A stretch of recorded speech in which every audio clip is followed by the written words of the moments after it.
y'all may have heard this before. So when Bear Bryant was coach at Alabama, I don't know what year it was, but they were telling us, I think one of the coaches at UAB when I was there told us this story, that they were getting ready to play somebody that they just weren't motivated to play. They just weren't that going to be hard to beat. They just weren't motivated.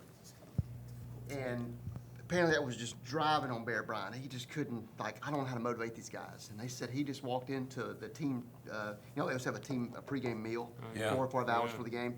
They were in the middle of that, and it was on campus. And he walked in there, and he walked up to every coach and every player and said, no one is going to eat one bite of food unless you've got a coat and tie on. And none of them had coat and tie. So they all got up and ran to their locker rooms, ran in there, and they all came back later with all the suits and ties on. And he goes, now that I got your attention. Wow. I mean, they said that triggered them. You know, those guys because I often wonder, what are they going to say during the halftime? Yeah. What do you go in there? What do you do? What do you say at halftime? Now, I know you can, they're going to, we're going to look at this play and this play and this play. But to motivate these guys, they are geniuses at that stuff. Oh, yeah. Oh, yeah. I mean, and sometimes it's like. I wish I could do that with my staff. Well, Welcome to the sermon recap, everyone. Great to have you here. Jeremy Pruitt told us a story when he played at Alabama under Gene Stallings. He said he did it every game. They were in the locker room, and he was getting ready to go out, and he's talking to the team. The refs come in, and say, Coach, we got to go. You got about a minute. And he's like, all right, I'll be there. And he goes, all right, Coach, we got to go. And he's like, all right, let's pray real quick. And so he huddled him up, and the ref was right behind him. And he's like, let's pray real quick. He's like, he goes into this prayer, and he goes, and Lord, when we run that 32 veer, please don't let there be a holding call. Oh, gosh. Sometimes they just know how to motivate. Shaking his head. Hey, the Lord hears it all. I'm sure, yes, he does. Maybe you need to pray like that. Open the elders tonight like that. And Lord, when we vote on this next discipleship initiative, please don't let so-and-so vote it down. Listen, do you know, in 7.5 years, we've never had one dissenting vote. I love that. That's good. See, that is good leadership. You act like you're not a good leader. Well, it's not me. That's the Lord. That's the Spirit of the Lord in everybody. We have always been in unison. That doesn't mean that we've always seen it exactly alike, Sure. or that they have rubber stamped everything, because they haven't. We've had to go back. Jeff, we've had to go out and do our homework and come back and talk to them, and they're very thorough. Yeah. But we've never had a single dissenting vote. I love that. That's good. I love that. Well, if that starts to happen tonight, I want you to do. Well, I don't know of anything we've got to. I want you to do the full James span. You know how it gets crazier? He takes his jacket off and then he takes his tie off. Listen, with every issue, just take a nut. Like, man, I hope you got suspenders on, right? I've got no. I had a deacon's wife, just the sweetest lady, the most proper Baylor Bale, if you know what Baylor Bales are. Oh, yeah. Just the most proper Southern lady in Dallas you could imagine. Her husband was a very successful attorney, and he asked one question. It was not out of the way. It was not intended to be anything but just an honest question that he asked me in a deacon's meeting. I responded to him and told him that he was, perfectly fine. Well, she heard about it. She was embarrassed. And she got me after the service, and she said, I'm so mad. I'm not going to mention the name. I'm not even riding home with him tonight. She said, Preacher, you need to do what Dr. Criswell did years ago when he walked in, took his coat off, rolled up his sleeves, and said, you idiots. And I said, no, I can't do that. I said, I'm not W.A. Criswell, and I wouldn't push that envelope. And I said, but let me tell you something. Your husband was not offensive to me. His question was logical, reasonable, and I had no problem with what he said. But boy, she sure did. She sure did. Is there space for? I mean, like you've now been in ministry for 40 odd years. Like, is there a place and a time where a pastor should do something like that? You can do it once. After you've been there for a while, you can do it once, but I would not do it again. I had to do it one time there Oh, really? in Dallas. Yeah, they're not interested in it, but I had to do it one time where I just said, I've had all of this I'm going to take. This is what we're going to do. And all of the deacons stood up and applauded at the end of it. Those who liked it and those who didn't like it. They just all, They were just glad it was over. yeah, I never did it again. Wow. I never did that. Just one bullet in Yeah. that gun. Yeah, you don't, if you do that, 2 and 3 times, they just begin to write you off. Yeah. That's a good leadership principle. It's good. not good to Really do good. that. I jumped up before I thought really well, before I thought it out. But it was something that had to be settled, needed to be settled, and I was being pulled in 2 different directions, and I was being hammered pretty hard about it. And I just got tired of it because I had other stuff. And I told them, I said, this is just so distracting. I cannot do what you've called me here to do because I keep coming every month onto this same issue. Yeah, it needs to be done. But listen, we have the most praying men as elders at this church Wow, I've ever seen. That's really true. And they all have just the spirit to serve the Lord. It's so easy to lead this church that I keep waiting for the bottom. I keep waiting for the bottom to drop out. Well, Patrick and I can stir something up right now. If you Oh want no! us to. Listen, please.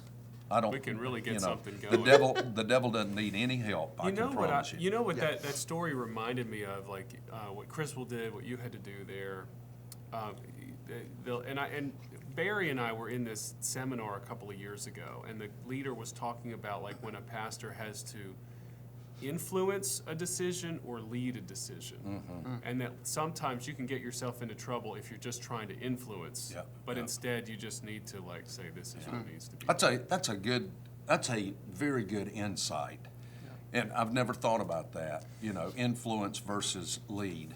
Well, 'cause That's the- good. Who said that? Did Barry say that? No, I think it was Josh Patterson, and he's another pastor. He's an Yeah. executive pastor Yeah. in Texas. Oh, okay. But the idea is, the flip side is, if you lead every decision, then the team has no agency. That's and then right. they lean too much on you. Yeah. Yeah. Yeah, and I had a lot of that in Dallas, that they just lean too heavily on the pastor instead of making decisions themselves and making good decisions. Here, I have a staff that makes good decisions. So I don't feel like got that I've on got the to be, record, Patrick. I don't feel like I have to be at the forefront of everything that's being done. Now, I don't want to neglect being a part, but I don't have to be out front.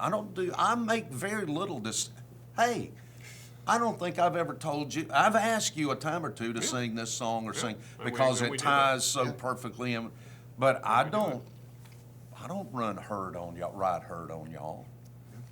Well, I mean, This is not Lonesome Dove, and I'm not Augustus McCrae. well, you know. the Lord has given us, as you've said many times, Pastor, the Lord's given us a really healthy staff culture, and we're grateful for that. And it's also, and I'm sure you would affirm as well that there's churches at different stages in their development and culture, and, Yep, and different things are needed for different times. They are. That's what I'm preparing to teach these missionaries tomorrow. Oh, okay. Yeah. A little something about preaching, but, and that's the thing, that's exactly what I was going, every one of us comes from a different culture, different background. right. Our people are in very different places. They serve in different ways. Their interest and their profession. We've got all of this. There's one thing that links us. We all need Jesus. Oh, yeah. Yeah. That's good. Which gets to your sermon Yeah, it was from great. yesterday in Philippians, which Yeah. was great. It was a great message. I meant to send you a That's why text last Pastor's night. looking at Zephaniah right No, now. I That's how he because studies I'm the- looking at what I was going to do with these I missionaries. saw that. No. Zephaniah. It's my favorite. If Pastor would have preached that text, he would have been. We're in Philippians today, so everyone open up to Zephaniah chapter Yeah, 2, and we'll yeah. get started. Well, it's like when my I- favorite Pastor move. It's like when I was when we went to Taiwan last year, I preached, and of course you go there, you have to have a translator. And I Yeah. preached from the book of Revelation. Oh, and, wow. And I was like, I don't know, you never know, how Right. people respond. And I was laughing. I was like, because the translator could preach from Mark. Well, that's what I was saying. I mean, they could come up to me and go, man, that was the best Mark passage Have you I've ever? read. Has And that I'd be ever like, happened to you? No, Has that ever no. happened to you, like overseas? I had. I had a translator in Germany who was, say yes. he was an academician, and he okay. knew English very well, and da-da-da-da-da-da-da. He was a theologian.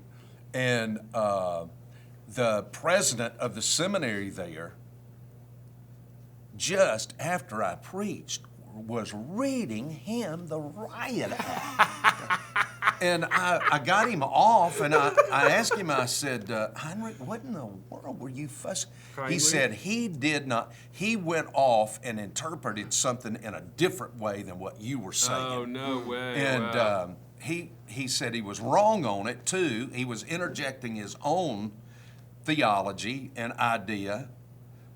So what he said and what he did, I have no clue. But I'm telling you what, it upset that German so fierce. No, it's in German. It's like, I am sure what Dr. Brunson meant to say was... Yeah, it was something like that. I think that's what it's he... one of those. I'll tell you one story. Y'all may have heard Please. this, and this is a funny on Nathan, and y'all can ask Nathan about this when you see I him. think I know what you're So, I don't know if you know this.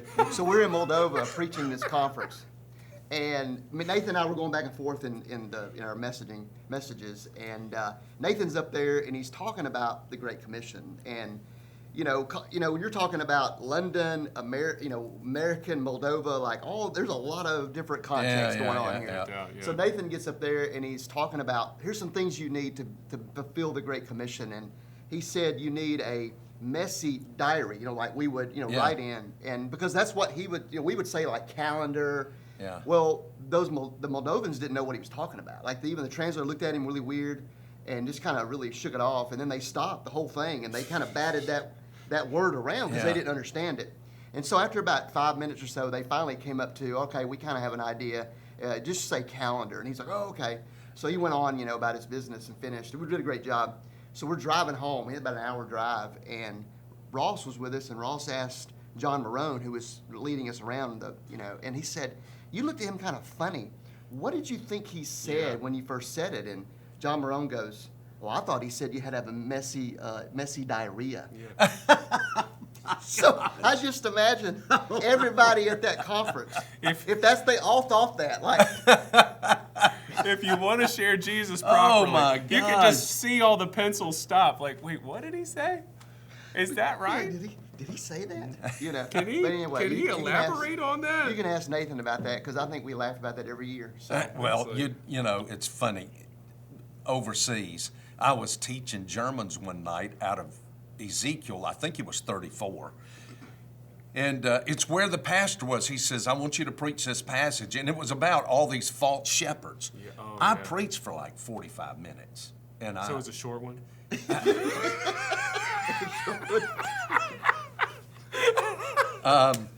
And I just, I brought it to a conclusion.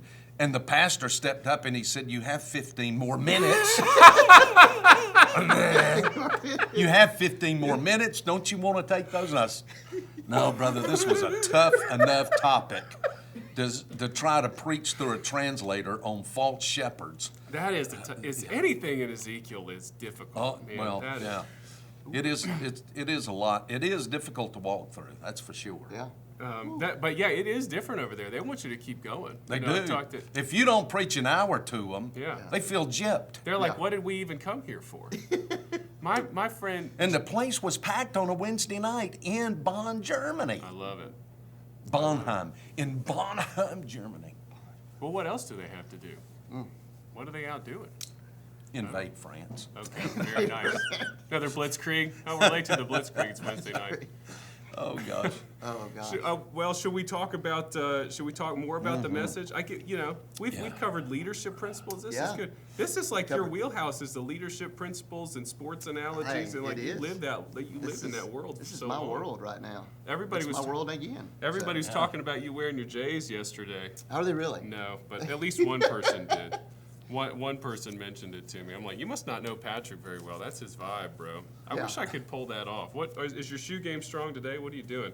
I've had these for a while, but they don't look like it because I don't wear them a whole lot outside of your Jordans. Mm-hmm. I wear them. I mean, I wear them a lot here, y'all see me, but like I just don't like. I've got a few other pairs, so I wear them. You buys those $500 Jordans. Hey, no, gosh, I got to refollow that Preachers and Sneakers account on Instagram. No. Preachers and Jared, sneakers. you've seen that one, right? The Preachers and Sneakers? I That's haven't Jared's seen favorite. that. It's his homepage. Apparently there's a book out. It's called something like It's All About the Sneakers, Oh, but I it's gotta like show from a you that, Christian Pastor. perspective. I don't know. I haven't read it, but I heard There's about this it. guy, he goes through, he uses the image search to figure out exactly what article of clothing these different celebrity pastors are wearing, and then he tells you how much it cost. And Is so it's that like, right? Yeah, so it'd have like Oh, yeah. one guy up there, he's wearing like a $6,000 sweater preaching. He's like, okay, this guy's got some drip. How do you feel about that? Oh yeah, Wow, let me look and see. I know, yeah. what is it? Yeah, Preachers with Sneakers. and- Yeah. Okay. Well, Mine's so just we'll tell you how much. Yeah, we'll tell you how much Pastor's wardrobe costs Yeah, yeah. next week. Yeah. Well, I can tell you, I wouldn't pay $6,000 for a suit. Well, That's just beyond my imagination. well, it's different. It's always like it's menswear is kind of expensive. Like you get formal menswear. it just is. It's a what lot it more is. expensive than women's. It just clothing. is what it. Well, because the expectation is you're going to wear it a million Yeah. times. You know, it's Yeah. well made, that sort of thing. But this is talking about just like street fashion, like Yeah. the guys wearing, Yeah. Jordans that cost like $600. You're like, well, how do you feel about that? Mm-hmm. I don't know. And so maybe we shouldn't talk about this. Maybe Jared should cut it. Some of it is unfair because some of the guys are like, Yeah. it's like they just wanted to look good, and then suddenly they're like on the. Oh yeah. They're on the thing, but- it never paints. It never paints a picture. I mean, like what it could be. I mean, like for Dawn and I, just it's funny. I always tell people this is that every month when we get paid, like she gets a little money that she can do whatever she wants to do. Yeah. I can do whatever I want to do. Mine, if you look at mine are mainly About probably shoes and books. $15 a month. Shoes and books. Well, listen, let me tell you, Debbie and I really have gotten nuts over tennis shoes I'm telling you, they're on they're- Cloud. Yeah. Oh they're yeah. addictive. Oh, you they're- guys on the on-cloud train now? Yeah, and they're $170. Yeah. It just they're is what it expensive. is. And so we try to buy them when they're on sale. Yeah. That's what you Yeah. got to do. Yeah. When they go on sale.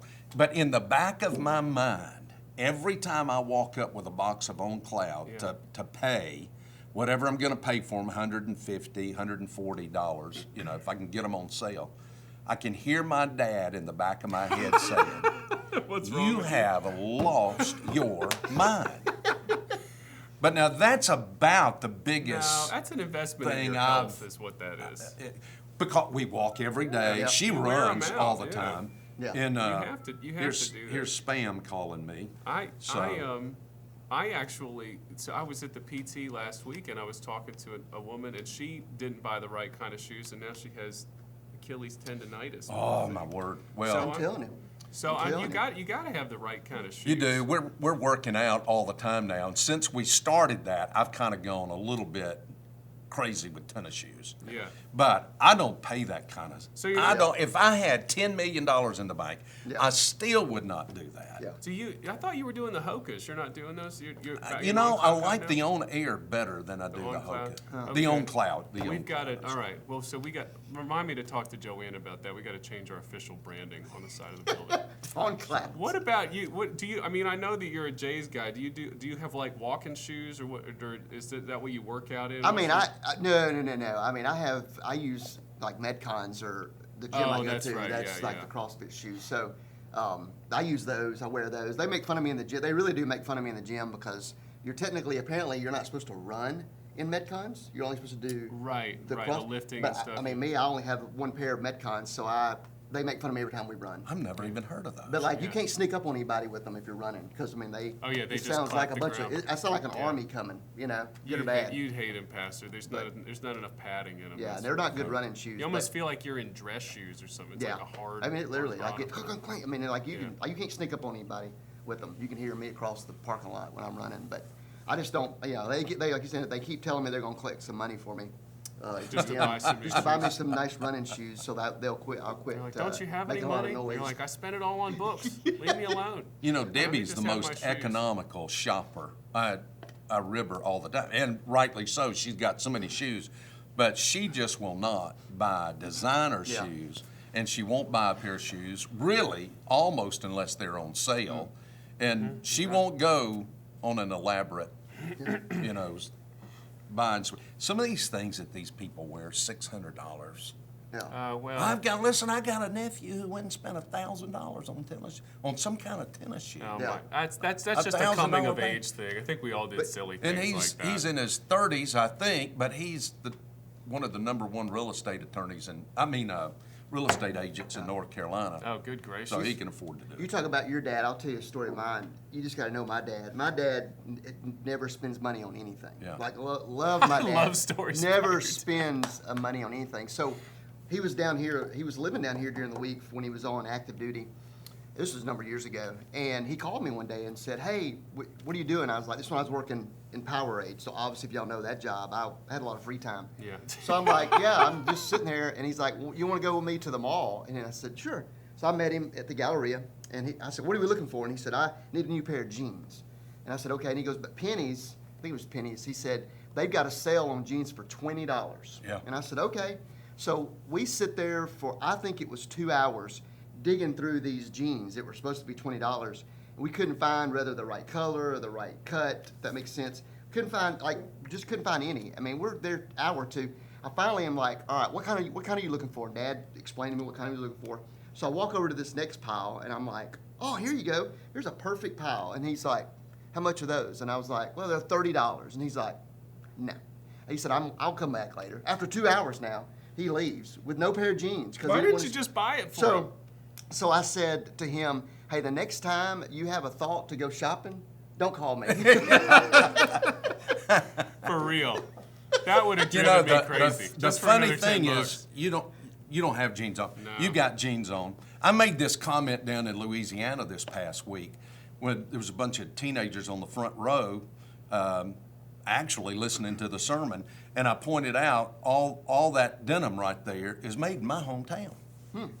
And North Carolina, South Carolina. and the thing is, whether it is a pair of Levi that you Yep. picked up for $29 Yep. or or $39, or a pair of, I don't know, 7 for all mankind. but or Yeah. some other brand that you've paid $250. Yep.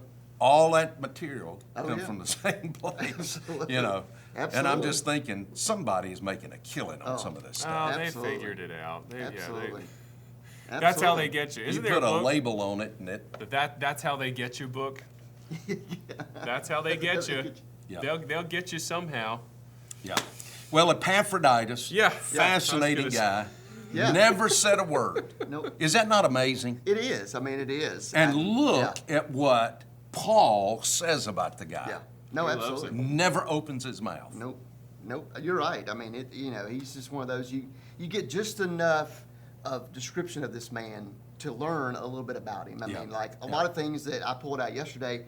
I mean, obviously you can pull from the text. I mean, it doesn't say some of those things, but obviously he sacrificed. Paul does say that. And Sure he does. Obviously he was discipled. I mean, I read a thing, I think it was this weekend or this morning, maybe I read it, but apparently his name is, and you may know this, his name apparently was, of course, it's close to Aphroditus, but apparently his name, that was the culture, so the guy who wrote this article basically was saying that he probably was pulled out of that Yeah. idolatry of Yeah. that because Yeah. Wow. part of his name comes from Aphroditus. Yeah. Of course, I'm there thinking yesterday, please don't say that in the middle of the sermon, keep Saying it saying wrong, Epaphroditus, yeah. Epaphroditus. Yeah. You don't want to start saying Aphroditus.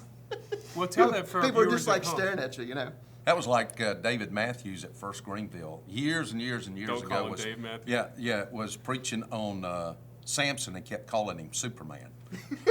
And he got in the car to go home, and his wife said to him, she said, "Do you realize you kept calling Samson Superman the entire time?" And I knew of him and had been to First Baptist Greenville, and that's kind of funny. Didn't know that Dave But, Matthews yeah. was a preacher. Yeah, his name was Okay, David. so my yeah. bad. Yeah, not Dave Matthews. David. But yeah, I mean, it's a fascinating, description of a person that we can pull a lot of nuggets out of. And Yeah. so, I didn't write on that one. I had to do years ago, I did a kind of a little bit of a different type of sermon on him. And so I had pulled some of that stuff, or studied him.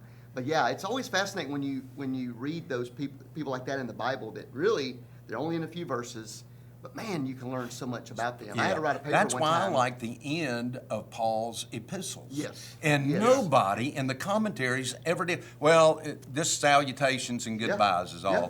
all he does at the end. But you're exactly right. Yep. You come across All some of his the best relationships. preaching at the end of his epistles, I think, Yeah. and just looking at the people. Now, Epaphroditus was sent basically to be Paul's servant. Correct.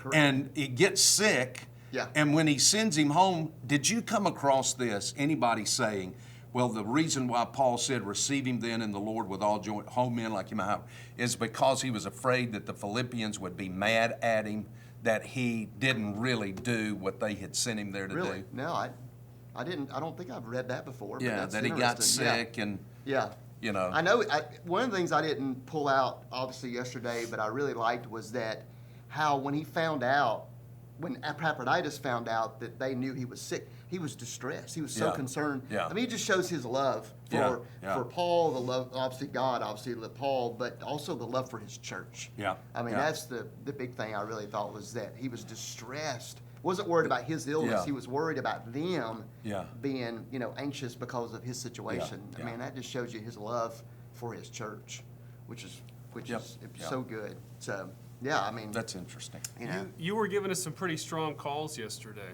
I guess that's really part of what this week is supposed to be. Like, are we gonna Yeah. witness or not? yeah, I mean, I think it's like when we were talking about it in the, I guess, pre-service meeting. Missions is something that we don't just do once a week. It should be something that we live out every day in our lives, and we talk about that a lot. But we do use this week. I think this is a week where most people come and their mindset is ready for this. Does that make sense? They're prepared for this.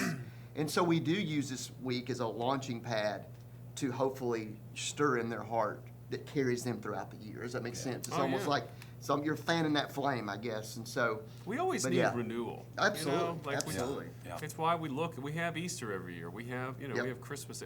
We think about these. We think about these things. Yep. We talked about that with the days of prayer as well. Like Absolutely. we need to remember why these things are important. That's why Absolutely. Luther said we need to preach on the crucifixion and the resurrection of Christ because we forget it so quickly. Absolutely. We do. We forget. Absolutely. We forget the passion of the Christ. We Yeah. forget his power in the resurrection. We Yeah. get so caught up in everything else in life, Absolutely. as if everything else in life is the major issue, Yep. and it's really not. Yeah. You know. No, you're right. But the Bible talks a lot. I mean, how many times? I mean, you probably know the number. I don't know the number. How many times the Bible says remember?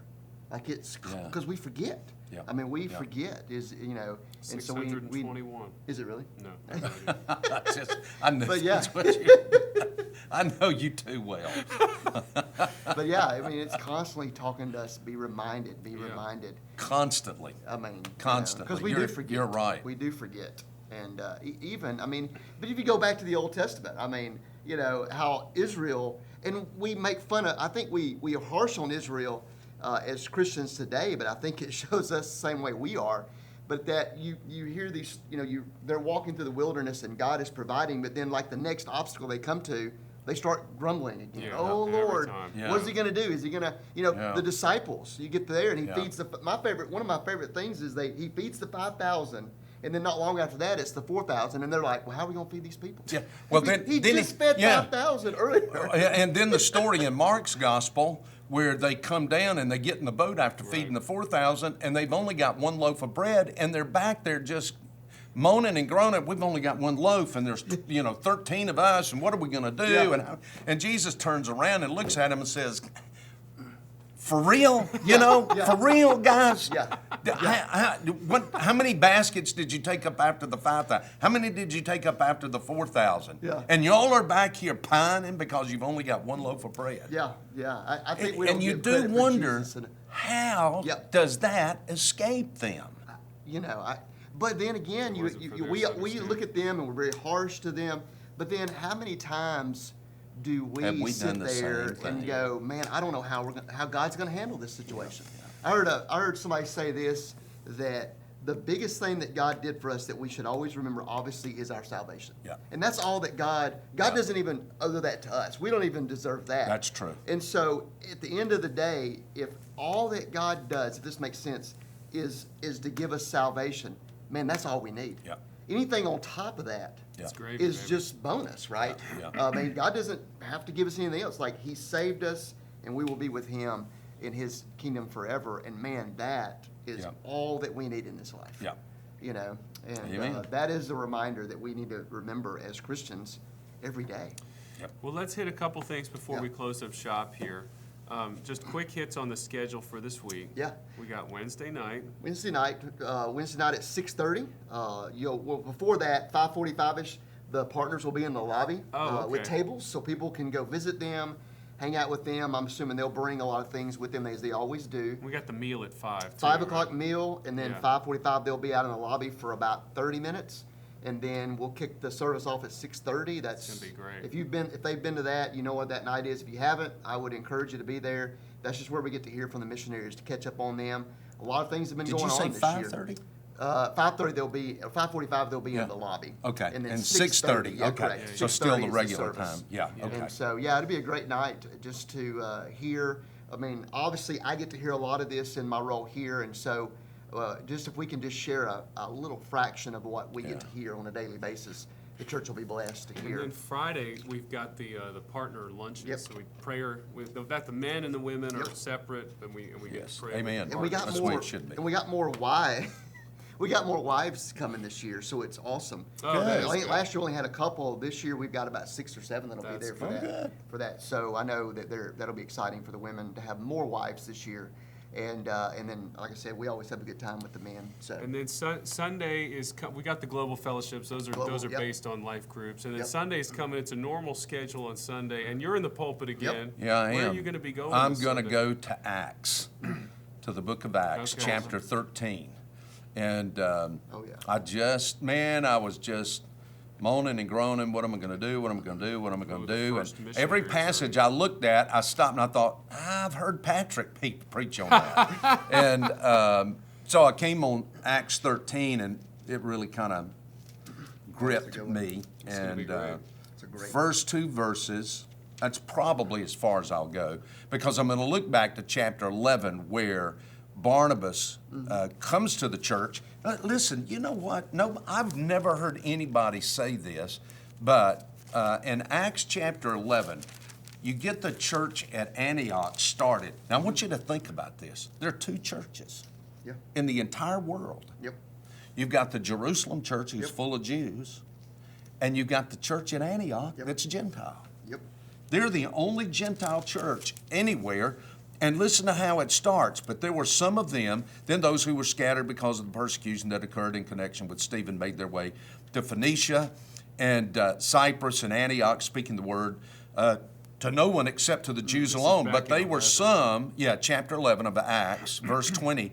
But these were some of them, men of Cyprus, and Cyrene. That's North Africa. So you got them from the island of Cyprus and Cyrene, North Africa, who came to Antioch and began speaking to the Greeks, also preaching the Lord Jesus. So you've got Cyprians and Africans Yeah. who start the Gentile church There you in go. That's Antioch. awesome. Yeah. That's great. And when you get over to 13, and he talks about, these were some of the prophets and teachers. Paul and Barnabas began to teach these. They began to disciple, and they did it from here when he goes and gets Paul, or who is Saul at the time, and brings him down. It's about a year Yeah. to 13. And there's Barnabas, we know him. Simeon, he is a black man. He's an African. Yeah. Who was called Niger.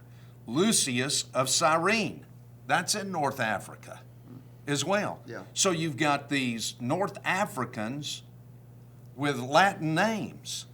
And then Manaen, who is a Jew with a Greek form of Manasseh, who happened to be brought up with Herod the Tetrarch. Now, That's awesome.